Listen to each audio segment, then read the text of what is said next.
was firing and wiring, these new circuits, and I was practicing paying attention. And then all of a sudden I started noticing dramatic changes in my health like this. And the moment I started noticing changes in my body, what was going on outside of me, I started correlating at what I was doing inside of me.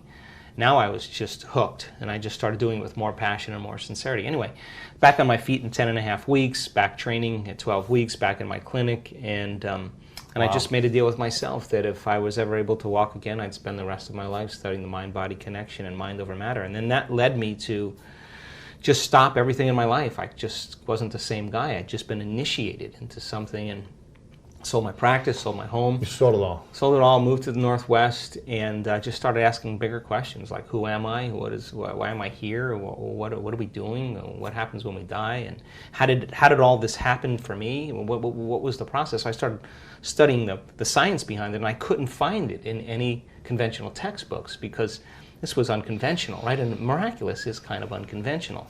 So I started studying quantum physics and neuroscience and epigenetics, and it started making sense. I started building this model of understanding. Then I asked the fundamental question, has anybody else done it? So then I traveled to 17 different countries and interviewed hundreds and hundreds of people with serious health conditions that were treating either conventionally or unconventionally. They were staying the same or getting worse, and all of a sudden they got better.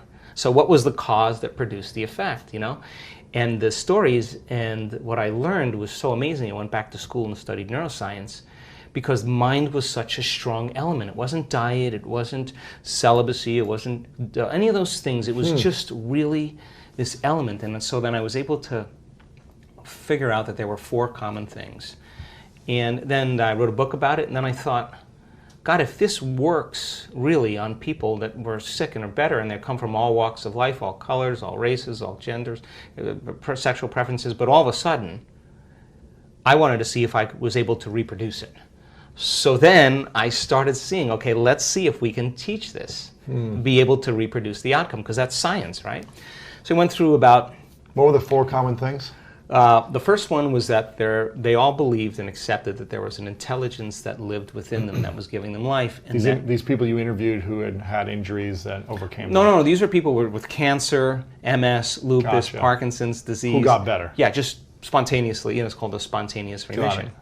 So they believed there was an intelligence. There was some invisible life force that they were connected to, that they felt like they had lost their connection to. They became separate.